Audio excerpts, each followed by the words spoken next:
Good morning students, my name is Anshika, your science teacher IPJ. तो आज हम विज्ञान का पार्ट 3 पढ़ेंगे, परमाणु और अणु का भाग 3। भाग 1 और 2 हमने पढ़ लिया था, जिसमें हमने पढ़ लिया था कि परमाणु अणु क्या होते हैं, यौगिक क्या होते हैं, कैसे यौगिक बनता है, कैसे अणु बनता है परमाणु से, और कैसे उनके रासायनिक गुणों के बारे में उनका पढ़ा था हमने। तो ये सब हमने पढ़ लिया था। तो आज का हमारा जो टॉपिक है, अब हमारा टॉपिक है आयन और बहुपरमाणुक आयन। इसको पढ़ने के लिए, इसको समझने के लिए पहले हमें पढ़ना पड़ेगा कि जो परमाणु होते हैं वो टूट तो सकते नहीं, लेकिन उनके अंदर क्या होता है। उनके अंदर पहला होता है प्रोटॉन। प्रोटॉन क्या होता है? यह धनावेशित कण होता है, प्लस चार्ज जो होता है वो होता है ये, जो परमाणु के नाभिक में रहता है। ठीक है, अब मतलब कि एक ऐसे नाभिक होती है परमाणु की, न्यूक्लियस जिसे बोलते हैं, उसके भार ऐसे बने होते हैं, ये एक आपका परमाणु है। ठीक है, तो इस नाभिक के अंदर जो है वो पाए जाते हैं, क्या पाए जाते हैं? हमारे धनात्मक आवेश वाले प्रोटॉन। समझ आ गया सभी को? यह तत्व के सभी रासायनिक गुण धर्म को प्रदर्शित करता है। ठीक है, कोई भी रासायनिक गुण होता है वो इसको कौन प्रदर्शित करता है? उसको प्रोटॉन। परमाणु में प्रोटॉन के घटने या बढ़ने से उसका रासायनिक गुणधर्म भी बदल जाते हैं। अगर कम होगा परमाणु का प्रोटॉन और ज़्यादा होगा तो उससे उसके रासायनिक गुण भी घट जाएंगे या मतलब बदल जाएंगे। तो प्रोटॉन क्या है? धनात्मक आवेश वाला एक कण है, जो किस में पाया जाता है? परमाणु में पाया जाता है और नाभिक के अंदर पाया जाता है। ऐसा होता है हमारा, ऐसा दिखाई देता है हमारा, क्या दिखाई? परमाणु। अब है हमारा इलेक्ट्रॉन। इलेक्ट्रॉन क्या होता है? इलेक्ट्रॉन पढ़ेंगे अब हम। इलेक्ट्रॉन होता है हमारा ऋणात्मक, ऋण आवेशित वाला, जिसके अंदर माइनस चार्ज हो, नेगेटिव चार्ज हो। ये नाभिक मैंने आपको बताया था। ठीक है, इसके चारों ओर चक्कर काटता रहता है। ठीक है, नाभिक के चारों ओर चक्कर काटता रहता है, ये जो है ऋणात्मक आवेश जो होता है। ठीक है, अब ये एक ही कोश में चक्कर नहीं काटते। पहले कोश में 2 इलेक्ट्रॉन सिर्फ होते हैं जो चक्कर काट सकते हैं, फिर ऐसे कोश बनी होती है, दूसरी कोश में सिर्फ 8 हो सकते हैं, तीसरी में भी 8 और चौथी में भी 8। ऐसे चक्कर काटते हैं, इनकी कोश बनी हुई होती है। तो इलेक्ट्रॉन ऐसे पाए जाते हैं। फिर हमारा न्यूट्रॉन होता है, जो नाभिक में पाया जाता है, लेकिन उसके ऊपर कोई भी आवेश नहीं होता, वो 0 आवेश का होता है, शून्य आवेश का होता है। ठीक है, उसके ऊपर कोई आवेश नहीं होता। तो ये प्रोटॉन और जो न्यूट्रॉन है वो पाए जाते हैं आपके नाभिक में, बीच में बिल्कुल, और जो इलेक्ट्रॉन है वो नाभिक के आसपास घुमाए हुआ देखा जाता है कि ठीक है, वो कोश में घूमता हुआ दिखाई देता है। अब आगे हम पढ़ेंगे उदासीन परमाणु। उदासीन परमाणु कौन से होते हैं? सामान्यतः कोई भी परमाणु उदासीन होता है, क्योंकि परमाणु में धन प्रोटॉन की संख्या ऋण इलेक्ट्रॉन की संख्या के बराबर होती है। यही कारण है कि किसी भी परमाणु पर नेट आवेश शून्य होता है। उदासीन परमाणु वो होते हैं जिसके ऊपर आवेश जो है वो शून्य हो। अब जो प्रोटॉन होते हैं प्लस वाले, धनात्मक वाले, वो क्या होते हैं? वो भी इतने ही होते हैं। मान लो 5 हैं, तो जो इलेक्ट्रॉन जो है हमारे, जो ऋणात्मक है, वो भी 5 ही होंगे। तो उनके ऊपर आवेश तो कुछ नहीं रहा, क्योंकि आपने पढ़ा हुआ गणित में कि माइनस प्लस जो है वो कट जाते हैं आपस में और वो शून्य बन जाता है। इसलिए जैसे ऑक्सीजन के परमाणु में 8 धन प्रोटॉन होते हैं, उसकी ही ऋण इलेक्ट्रॉन होते हैं। तो जैसे 8 प्रोटॉन हो गए और 8 ही इलेक्ट्रॉन हो गए, तो उन दोनों को जो मिला के जो पूरा आवेश है वो क्या होगा? 0 हो जाएगा। ठीक है, इलेक्ट्रॉनिक विन्यास जो है, इलेक्ट्रॉनिक कॉन्फ़िगरेशन क्या होती है? जैसे मान लो ये हो गया आपका नाभिक। जो नाभिक है, नाभिक के बाहर जैसे कोश में जो इलेक्ट्रॉन घूमते, चक्कर लगाते नाभिक में, मान लो पहले में दो इलेक्ट्रॉन पाए गए और दूसरे में 5 पाए गए। ठीक है, और तीसरा नहीं हो सकता, क्योंकि 5 को पहले भरना पड़ेगा तब तीसरे में जाएगा। तो ये हो गया आपका इलेक्ट्रॉनिक जो विन्यास है, वो इंग्लिश में बोलते हैं इलेक्ट्रॉनिक कॉन्फ़िगरेशन। ऐसे हो सकता है 2 8 3, ये भी एक इलेक्ट्रॉनिक कॉन्फ़िगरेशन है। 2 8 8 1, ये भी एक इलेक्ट्रॉनिक कॉन्फ़िगरेशन है। लेकिन पहले वाली जो है उसमें 2 ही पाए जाते हैं, दूसरी में 8 नहीं भरेंगे तो तीसरी वाली में नहीं इलेक्ट्रॉन नहीं जाएंगे। तो ये होगी आपकी इलेक्ट्रॉनिक विन्यास, इलेक्ट्रॉनिक कॉन्फ़िगरेशन ऐसे दर्शाते हैं। अब दूसरा टॉपिक है हाइड्रोजन का इलेक्ट्रॉनिक संरचना। हाइड्रोजन की इलेक्ट्रॉनिक संरचना कैसे होती है पढ़ेंगे हम। हाइड्रोजन में एक इलेक्ट्रॉन होता है, उसके ऋणात्मक कक्ष में के में केवल एक ही इलेक्ट्रॉन पाया जाता है। जो उसका पहला जो इलेक्ट्रॉन पहले जो कक्ष होती है उसमें एक इलेक्ट्रॉन पाया जाएगा, तो उसका जो हमारी जो उसकी संयोजकता है वो क्या हो जाएगी, 1 हो जाएगी। संयोजकता आप आगे पढ़ेंगे क्या होता है। अब कार्बन के परमाणु का इलेक्ट्रॉनिक संरचना। कार्बन क्या कार्बन में कितने होते हैं, 6 इलेक्ट्रॉन होते हैं। तो उसकी संरचना कैसे होती है, पहले को कक्ष में 2 और दूसरे में होंगे 4। ठीक है, तो जो पहला कक्ष को बोलते हैं के, दूसरे को बोलते हैं एल, तीसरे को बोलते हैं एम और चौथे को बोलते हैं एन। आप अगले पार्ट में भी पढ़ेंगे कि के एल एम एन कैसे नाम दिया और किसने नाम दिया। ठीक है, तो उसको निकालते हैं कैसे हैं ये भी इन्होंने बता दी है यहाँ पे कि के में 2 इलेक्ट्रॉन पाए जाते हैं, एल में 8, एम में 18। लेकिन 18 तो पाए जा सकते हैं लेकिन 8 ही होते हैं उसके अंदर। आप किसी में भी देख लो कि ये फॉर्मूले के हिसाब से होता है कि 18 और 32, लेकिन होते उतने ही हैं, 2 8 8 8 8 सभी कक्ष में। ठीक है, अब जैसे कैसे निकाल सकते हैं आप कि फॉर्मूले से इससे 2n² में क्या होता है, 2n की जो शक्ति है वो 2n हो गया हमारा जो कक्ष, पहली कक्ष में 1 n रखेंगे, दूसरी में 2 रखेंगे, तीसरी में 3 रखेंगे, ऐसे निकालते हैं इसको। ठीक है, तो पहले हम पढ़ेंगे संयोजकता। संयोजकता मतलब वैलेंसी। क्या होती है संयोजकता, किसी भी परमाणु जो है, परमाणु मैंने आपको बताया था, मान लो कार्बन है, ठीक है, उसकी जो बाहरी शेल जो होती है, शेल का मतलब जो बाहर का उसका कक्ष जो होता है, उसके अंदर जितने इलेक्ट्रॉन होते हैं उसको संयोजकता बोलते हैं। किसी परमाणु के बाह्यतम कक्षा में उपस्थित संयोजी इलेक्ट्रॉन की संख्या को उस तत्व की संयोजकता कहते हैं। तो वो संयोजकता होती है उसकी कि बाहर वाले जो उसकी कक्ष है, जो इलेक्ट्रॉन होते हैं बाहर वाले कक्ष में जो इलेक्ट्रॉन पाए जाते हैं, उसमें जितने भी इलेक्ट्रॉन हैं वो उसकी संयोजकता होगी। अब जैसे कुछ तत्वों के इलेक्ट्रॉन विन्यास और उनकी संयोजकता, जैसे अब पढ़ते हैं हम कि कैसे संयोजकता बाहर निकलती है और कैसे तत्व में पता लगता है कि कितने इलेक्ट्रॉन है, कितनी संयोजकता है उसकी।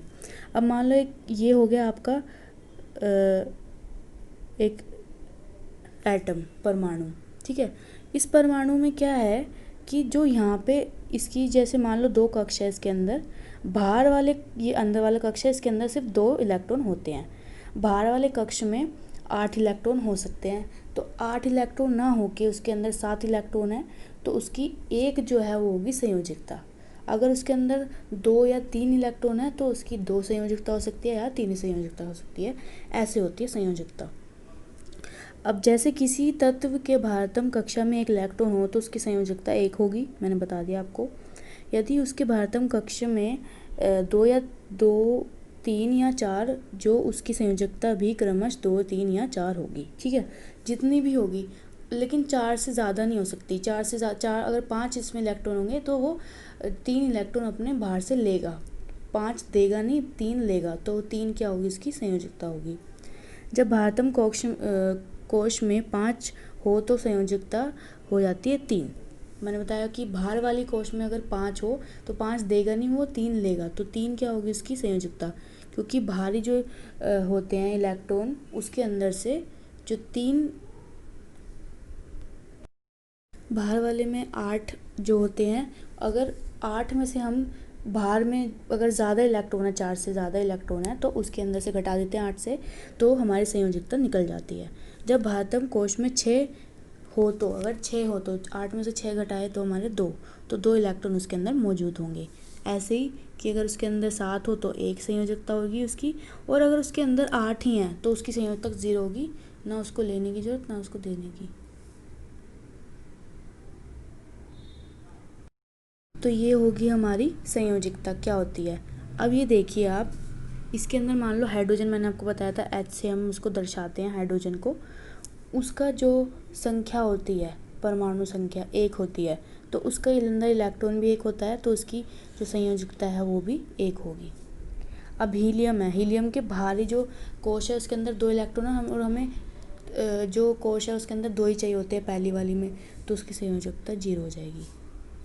ऐसी लिथियम में 3 इलेक्ट्रॉन बाहरी वाली, 2 अंदर वाली में, 1 बाहर वाली में, तो 1 उसकी संयोजकता हो जाएगी।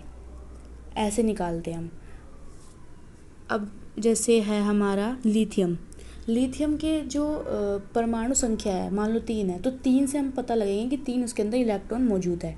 तो 3 इलेक्ट्रॉन, 1 इलेक्ट्रॉन जो है वो बाहर वाली कोश में रहेगा और 2 इलेक्ट्रॉन अंदर वाली कोश में रहेंगे। अंदर वाली कोश में सिर्फ 2 ही इलेक्ट्रॉन पाए जाते हैं और बाहरी वाली में 8 या फिर 18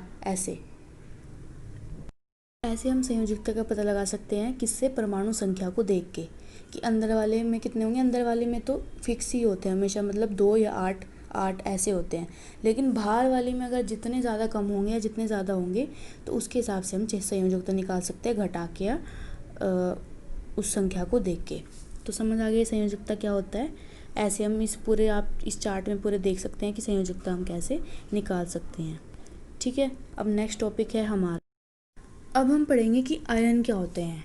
अब हमने पढ़ लिया संयोजकता क्या होती है, ठीक है, और कैसे उस जो परमाणु उसके अंदर क्या क्या होते हैं। तो अब हम पढ़ेंगे कि कैसे उसकी शेल बटी हुई होती है, कैसे कक्ष उसके बटे हुए होते हैं KLMN में, और पहली में 2, दूसरे में 8, तीसरे में भी 8, चौथी में भी 8 होते हैं, और कैसे उसके अंदर से हम उसको घटा के निकाल सकते हैं। तो आयन कैसे निकालते हैं। धातु एवं अधातु युक्त आवेशित कणों से बने होते हैं। ठीक है, अब मान लो आपके जो मैंने बताया कि जो परमाणु है उसके अंदर पहले जो कक्ष है उसके अंदर 2 इलेक्ट्रॉन है और दूसरे में आपके हो गए 5 इलेक्ट्रॉन, तो उसको 3 इलेक्ट्रॉन लेने होंगे, लेने होंगे क्योंकि 5 वो दे नहीं सकता, तो 3 ले गई, तो उसके अंदर ऋणात्मक आवेश अंदर आ गया, तो उसका आयन जो है वो क्या हो गया, ऋणात्मक हो गया, माइनस हो गया, उसके ऊपर कौन सा चार्ज आ गया, माइनस। तो ऐसे बताते हैं हम आयन क्या होते हैं। इन आयनों पर ऋण अथवा धन आवेश होता है। ठीक है, आयन पर ऋण भी हो सकता है और धन वाला भी हो सकता है। ऋण आवेशित कण को ऋणायन आयन एनायन बोलते हैं, इंग्लिश में एनायन बोलते हैं और हिंदी में बोलते हैं ऋणायन, तथा धन आवेशित को जो प्लस वाले होते हैं उनको बोलते हैं धनायन और कैटायन बोलते हैं। ठीक है, ऋणायन मतलब जब इलेक्ट्रॉन जो है वो अंदर लेगा, ठीक है, और धनायन मतलब जब इलेक्ट्रॉन बाहर देगा, क्योंकि इलेक्ट्रॉन माइनस वाला है, प्लस वाला नहीं है। माइनस वाला अंदर लेगा तो माइनस चार्ज बढ़ेगा, और प्लस वाला अगर बाहर, माइनस वाला बाहर देगा तो प्लस चार्ज बढ़ेगा, इस वजह से ऐसा दिया हुआ है। जो तत्व धनायन बनते हैं उन पर प्लस होता है क्योंकि वो पॉजिटिव चार्ज होते हैं, और जो ऋणायन बनते हैं उनके ऊपर नेगेटिव होता है। अब मान लो C ऐसे, ठीक है, P के जो भी होता है हमारा H M, उनके ऊपर ऐसे साइन लगा देते हैं ताकि जो है वो हमारा क्या बन जाए, आयन दर्शा सके हम। ठीक है, अब आयन एक आवेशित परमाणु अथवा परमाणुओं का एक समूह होता है। ठीक है, आयन जो होता है वो आवेशित मतलब कौन से, पॉजिटिव और नेगेटिव, ऋणात्मक और धनात्मक जो आवेश होता है उनका समूह होता है। समझ आ गया आप सभी को आयन क्या होता है। अब दूसरा हम पढ़ेंगे बहुपरमाणुक आयन। बहुपरमाणुक आयन क्या होता है, परमाणुओं के समूह जिन पर नेट आवेश विद्यमान हो उसे बहुपरमाणुक आयन कहते हैं। उदाहरण जैसे, अब मान लो कि बहुपरमाणुक आयन में मतलब कि बहुत सारे आयन आपस में मिले हुए हैं और जब नेट जो आवेश है वो आए उसको बोलते हैं बहुपरमाणुक आयन। अब जैसे मान लो यहाँ पे नाइट्रोजन है, ठीक है, इसके ऊपर कौन सा है, ऋणात्मक, और ये हाइड्रोजन है पॉजिटिव मतलब धनात्मक, तो इसके ऊपर कौन सा आ गया, हमारा धनात्मक आवेश। ऐसे होता है, ये होता है हमारा बहुपरमाणुक आयन। यह नाइट्रोजन पर 3 ऋण आवेश है और हाइड्रोजन पर 4 है, तो इसलिए इसके ऊपर जो प्लस है मतलब धनात्मक आवेश आ गया। अब ऐसे आप उदाहरण दे सकते हैं, जैसे अमोनियम NH4 पॉजिटिव होता है, कार्बोनेट CO3 नेगेटिव होता है, और हाइड्रोक्साइड OH नेगेटिव होता है, नाइट्रेट NO3 नेगेटिव होता है, नाइट्राइट होता है NO2 नेगेटिव, फॉस्फेट होता है हमारा PO4 3 नेगेटिव, सल्फेट होता है SO4 2 नेगेटिव, और सल्फाइड होता है SO3 2 नेगेटिव। तो ये धनात्मक और ऋणात्मक आवेश समझ आ गया आपको सभी को कि कैसे लगाते हैं और कैसे निकालते हैं। अब आगे चलते हैं। परमाणु तथा आयन में अंतर। परमाणु और आयन में अंतर क्या होता है? परमाणु यह विद्युत उदासीन कण होते हैं। इसमें प्रोटॉन तथा इलेक्ट्रॉन बराबर संख्या में होते हैं। ठीक है, इसमें प्रोटॉन इलेक्ट्रॉन संख्या जो होती है वो बराबर होते हैं, किसमें? परमाणु में। लेकिन आयन में जो प्रोटॉन और इलेक्ट्रॉन होते हैं उनकी संख्या बराबर नहीं होती, या तो ज़्यादा होती है या कम होती है। और जो परमाणु होते हैं उसके ऊपर जो नेट चार्ज होता है, जो नेट आवेश होता है वो ज़ीरो होता है, शून्य होता है, क्योंकि उतने ही प्रोटॉन उतने इलेक्ट्रॉन होते हैं। लेकिन जो आयन होता है उसके ऊपर नेट जो आवेश होता है वो या तो प्लस में होगा, धनात्मक, या फिर वो माइनस में होगा, ऋणात्मक में। फिर हमारा ये स्वतंत्र रूप से अस्तित्व में नहीं रह सकते, मतलब कि अलग अलग नहीं रह सकते, स्वतंत्र होकर नहीं रह सकते। ये स्वतंत्र रूप से अस्तित्व में रह सकते हैं। ठीक है, ये अलग रह सकते हैं, अपना स्वतंत्र होकर रह सकते हैं। ये आयनिक अभिक्रिया में भाग नहीं लेते। आयनिक अभिक्रिया मतलब जो रिएक्शंस अभिक्रियाएं होती हैं, आपकी एक्सपेरिमेंट होते हैं, उसके अंदर भाग नहीं लेते, अकेले होते, क्योंकि उनके ऊपर कोई ना तो इनके ऊपर कोई आवेश होगा, तो ये भाग कैसे लेंगे? किसी के साथ वो कुछ बनाएंगे ही नहीं, रासायनिक गुण बनाएंगे नहीं किसी के साथ भी। लेकिन आयन जो है वो बना सकते हैं। ये आयनिक अभिक्रिया में भाग नहीं लेते और ये ले लेते हैं। ये अस्तित्व में बने रहने के लिए इलेक्ट्रॉन की साझेदारी करते हैं।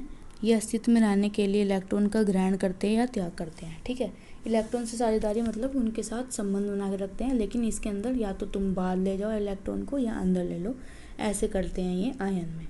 तो ये दोनों में अंतर हो गया। तो इसके बाद हम पढ़ेंगे कि कैसे हम इलेक्ट्रॉन को दर्शाते हैं। इसके बाद पूरे अच्छे से डिटेल में पढ़ेंगे। तो यहाँ तक आपको समझ आ गया होगा, और इसको अच्छे से पढ़ें यहाँ तक।